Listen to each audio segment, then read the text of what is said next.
Ah, there you are. You must be the one I've heard about. The one who just arrived from the port at the western edge of our glorious civilization. Well, sit down, please, please. This is a nice tavern after all. No need to take your time and standing around like some kind of savage. You are safe now. You are in Shesestalat, Carnal Bolts. You are now safe in the Steel of Evenings, our civilization built on the western edge of the symmetric wall, the greatest mountain chains in the whole plane of oracles. But I must warn you, if you plan to travel throughout this peaceful world, there is a place that you must not go to. At the east, there is a peninsula, a gigantic peninsula that is untouched by elven, human, or dwarven hands. It is extremely dangerous. Feral beasts and titans roam the land, waiting for poor and tenacious adventurer to wander through to eat them and steal whatever they hold. If you gotta travel throughout our lands, do not go east. Stay on the mainland. Here you will find all kinds of civilization. You will find the goblins of the southern frozen lands. You will even find them here in the southwestern desert. There are humans all over the lands, from the southern forests to the northern sea. You will find dwarven civilizations all around the symmetric world and the shattered spine at the north of here. And you will find elvens in their forest retreat throughout the land, mainly in the north and eastern parts of the continent. Of course, we aren't without our wars and conflicts and beasts and dragons here in the west, but I can assure you, it is much, much safer staying in the human towns and the forest retreats and our beautiful hillocks and mountains than in going in the wild jungle and terrifying desert that is up east. Believe me, lad. Stay here in the west. Who knows? Who knows what is there? I've heard tales that you wouldn't believe. But anyway, let me pay you some mead. And then you'll get to make yourself comfortable in this beautiful tavern. After all, you've just arrived from a long travel.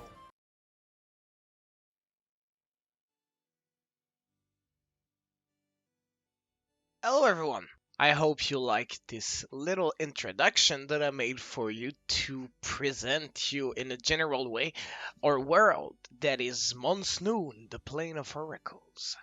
Now I will take you on a little journey across Legend Viewer, a wonderful software that lets you view the different elements that are in the legend mode of Dwarf Fortress in a much clearer way. So we have the population, all the civilization listed up.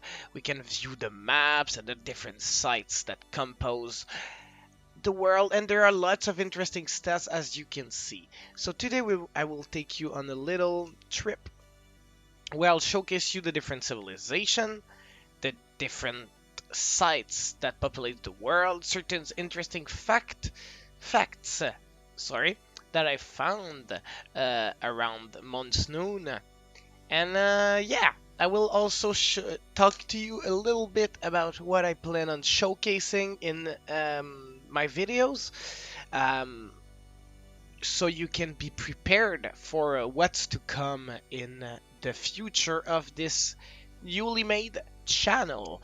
So let us begin by saying that goddamn, this is a goblin world more than a dwarf world or human world like others.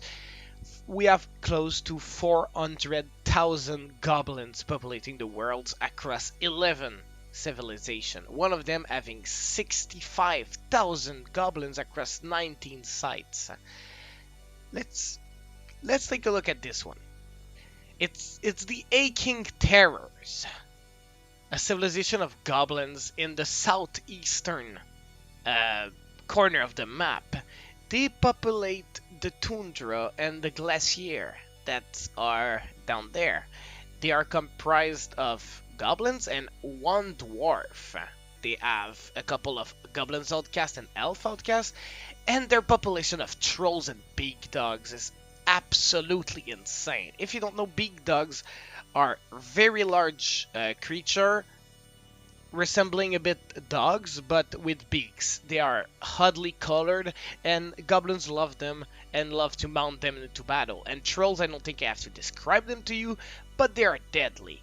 Anyone settling the frozen area of the southeastern will have to deal with them. Their master is the demon and spittle hags, the oddly calluses, who exist since minus 197. So he has existed since now we're in the year 555. He has existed for close to 700 years. Way more than that, actually. He has existed to close to 750 years, which is completely insane. He has lots of pets, and his fears are blight, deformity, and disease. So, not really a peaceful civilization. I'll say this aching terrors. So, if we look at this, he has murdered a couple of goblins, but it doesn't look like he ever got out of his base in the aching terrors. So that's basically the most populated civilization in the world. The good thing for us is that even if we settle anywhere else in the world, they won't really bother us since they are settled way over there. So there isn't really any threat from them.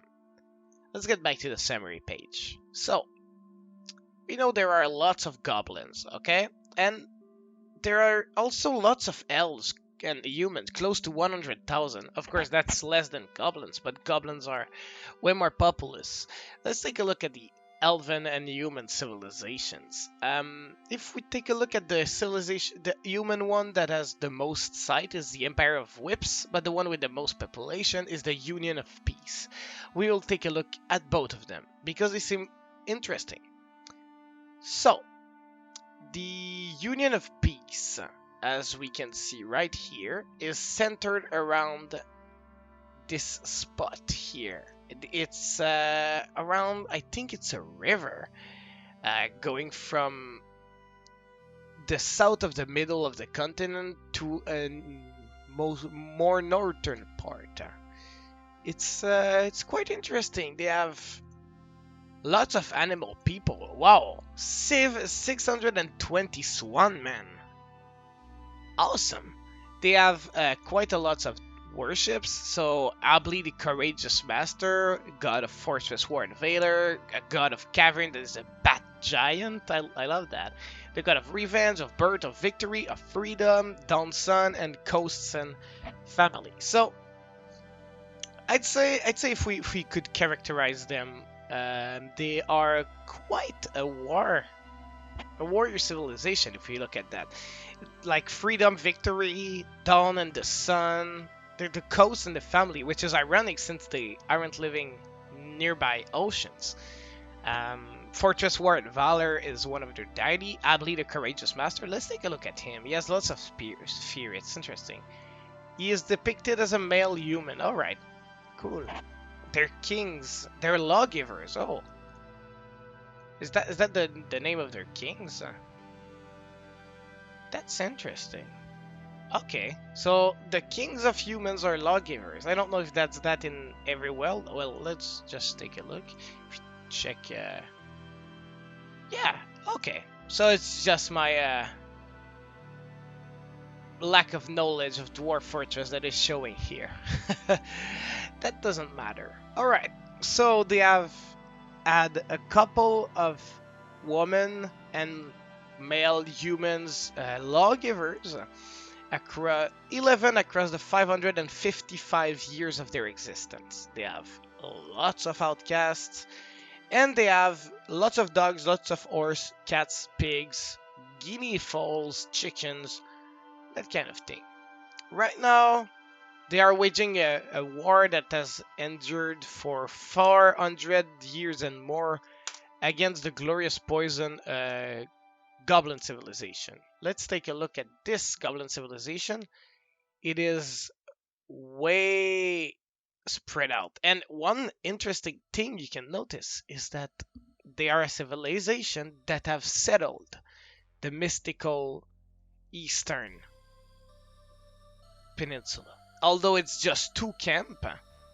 Alright, two camp with one goblin in each, but maybe they will develop goblin pit eventually there. It's something that we'll have to watch for in the coming years of this world.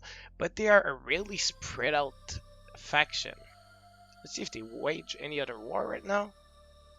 Yes, they do, against other unions. So the Union of Peace, the Infallible Union, and the Confederacy of Tradings. And they have waged war against human throughout their history. Alright, let's take a look at the Rooted War. Okay, it has been mainly peaceful war, since there haven't been many killed. And they've just never made peace, really. Their last event was in 143, and they've just stayed at war ever since. Alright, so right now... Alright. So this is their battle against other entities. Okay, that's interesting. They have waged 7 war as victor against the glorious poison, lost lots of war against other humans, and one other goblin civilization. They have quite a lot of sites that have been destroyed by Colossus Bronze Colossus, and Titans. So they've had a rough existence, a civilization. They're a bit of the centralist. Alright, now let's take a look at the civilization with the most sites. The Empire of Whips. This is interesting. Oh, they are quite an interesting civilization. If we take a look on their maps, they cover quite a lot of ground. So they're settled in the... Oh, they've taken a dark pit directly from the goblins. But they don't seem to have any inhabitants there. They have another dark pits here with goblins residing in them. That's interesting. So they must have a couple of goblins in their civilization. So they're a human civilization with goblins, and they have a sense of multiculturalism. Let's interpret them as such. They have tried to develop up north with human outcasts. Alright, this is quite interesting. They're intermingled with lots of goblins, elves, and they have lots of biome that they seem to cover. So they have 7,733 humans, 277 goblins, and 160 elf, and 4 dwarves. A couple of visitor, lots of outcasts, a couple of amphibian men and old men. Interesting. And they have lots of big dogs, trolls, horses, dogs, cat, because of their goblin resident. They parade the human deity Sathar, the blockaded defender, god of fortress. Wow, these humans really like their fortress, huh? Then there's Lenge Surslern, the bright radiance, god of lightning, wisdom, and scholarship. Then there's the human deity Juok, god of blight, and the helmet snake deity Umsus, the gold of oiling, the god of caverns and hurt. Then there's the god of persuasion and poetry, and the god of truth. So, the way I picture their worship makes me think they're really much more of a learned scholars civilization, if you will. The Empire of Whips seems to me like they respect scholars, and maybe that's why they're multicultural a little bit. They want to learn more about other civilizations, and I can imagine that you'd find bookstores and university in their place. Now they have a pretty recent war against the Talon War of Danger. They're fighting against the Devil of Tributes. They still have a war against another war against the Devil of Tribute, which are both goblin civilization. But what I want to take a look at is wow. Okay. First off, let's take a look at the first Fierce War, because this is a war that led to 12,000 deaths on one side and goddamn 2,450 deaths on the other. So it make be worth it to take a look at this one. So it was waged in the southwestern frozen part of the map. The Empire of Whips made the 12,000 kill. Meanwhile, the humans still lost 2,450 people. They assaulted Dentig, which let's take a look at this battle. Oh yeah, it's just right here when they intermingle, and that is where they lost a lot of people. But the Empire of Whips lost the site. Completely, but they fought valiantly. I think the assault of Dentig must be something that is still talked about to this day. Then there was a Molten Siege that the Empire of Whips won, and then there was the Assaults of Trap that the Empire of Whips won. They always killed at least 6 times their numbers in the other parts. So these scholars I'm doubting if we can still call him that, are pretty strong defenders and warriors in their own part. They have fought lots and lots of battles against elves.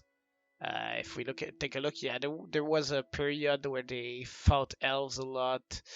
They never fought other humans, I think. Yeah, the Kingdom of Proliferating, yeah, they fought them. So yeah, that's it for the Empire of Whips, and for humans, that covers the 2 biggest civilization, I think. There's the Confederacy of Trading, that's pretty big too, the Infallible Union, but we won't cover that, because, well, I don't want to bore you, I'm sure it's not that interesting, but one thing that I want to cover too, though, is these 3 augurs, the elves. We will cover 2 of their civilizations. First off, the Autumn of Charity, because it has nearly 18,000 elves, so almost 20% of the elven population of the world. So it's pretty impressive. And the Kind Reigns of Competition, because they have 70 sites, the most out of all elven civilizations. Let's take a look.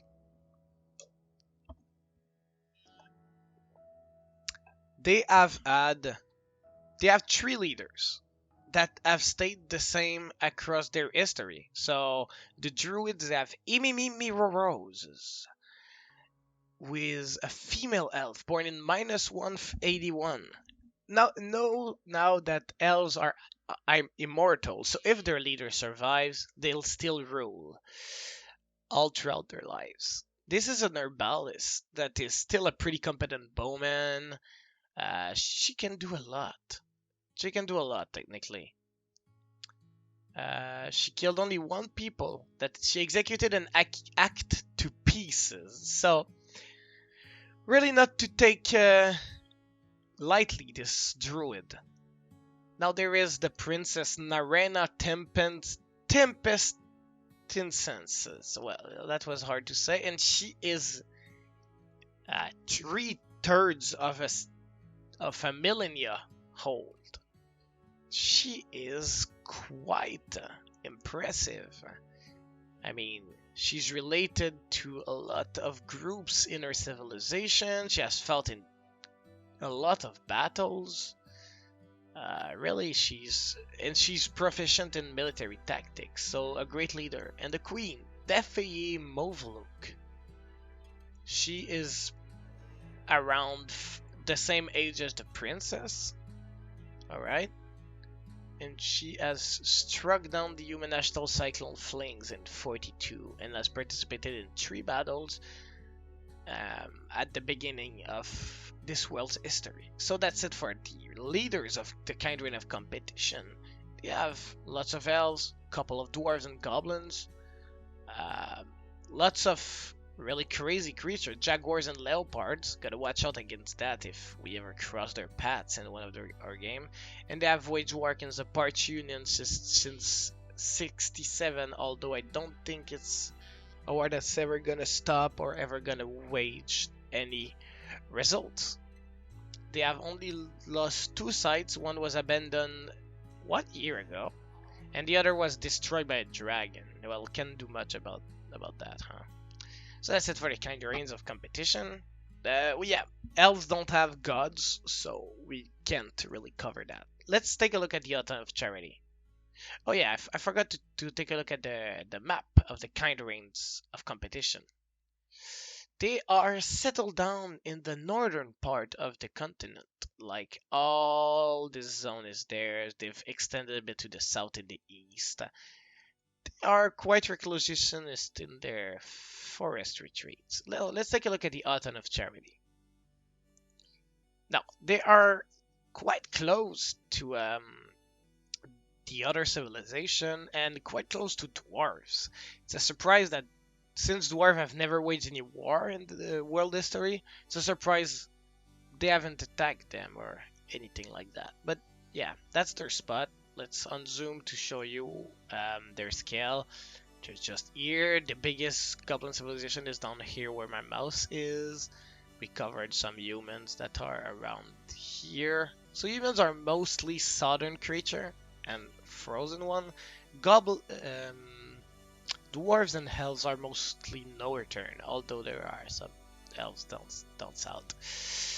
Now let's take a look at the civilization proper. The druid is Rofa Birchwed. Birchwed? Yeah, I think that's how it's pronounced. He had lots of children, and he has never fought. Okay, but he's still a pretty interesting druid in his hold, like lots of elves. Giga Searing Sparkles, the animal caretaker who is the princess of the Autumn of Charity. She is a great liar. Wow, okay, that's interesting. She has two artifacts that are related to her. Now let's take a look at the queen. Tithu Sable Sparkles. And their names are hard to take seriously. So she has three artifacts and is quite a good appraiser, liar, flatterer, persuader. She's a great diplomat, let's say that. So she must lead our civilization from a way that is quite different from people from the elven civilization at the east, since she doesn't look like she has killed anyone. They have quite a lot of dwarves because of their proximity with them. A couple of outcasts, some visitors, the classic gibbons, leopard, and jaguars, but they have hippos and armadillos, lots of them. So it will be interesting. They've lost a site to a hydra in 241. Apart from that, they've known a pretty peaceful history. Like I said, the more you go west, the most safe you are. It's like all these civilizations are quite safe. The more you go east, so for example, this goblin civilization or this human civilization right here is victim of this bridge of land that connects them to the Great Peninsula, covered, and I say covered, by untamed wild. So I'd say like beasts and forgotten creatures mostly come from there. So it's a really dangerous place to be at. Alright, now let's take a look at Dwarven civilization. That is what we were waiting for. So I think one of which is pretty interesting is the one covered in the intro, the Steel of Evening. Like mentioned, they reside to the west of the symmetric wall. It's right here. Let's let the map load. Alright, right here. So there is the desert, and there is their home, the west of the symmetric wall. And there is a couple of goblin, yes, to their side, but they have never waged war, so I don't suppose that this bothered them too much. And let's take a look at their gods. Peace and Travelers, Doma's Gilded Way, Art and Beauty, duty, order, laws, freedom, fertility, courage, lust and depravity, fortresses and war, minerals, jewel, wealth and trade, metal, fire, volcanoes, mountain, caverns. So they have quite a versatile array of gods. And I'd say they are quite like other dwarves. So metals and jewels and fortresses are important to them, but they also have a softer side with god of peace, god of arts and beauty, god of traveler. You know? So I imagine them like that. They're mostly peaceful folks. They value strong values like typical dwarves, but they like their lives on the western side in the desert. No one can really reach them there apart from the obvious goblins. They have lots of camels and horses. Camels because they live in the desert, which is really interesting. They have had a turbulent history. Wow, they have been harassed by forgotten beasts and mega beasts like dragon, rocks, dragon, hydra, bronze colossus.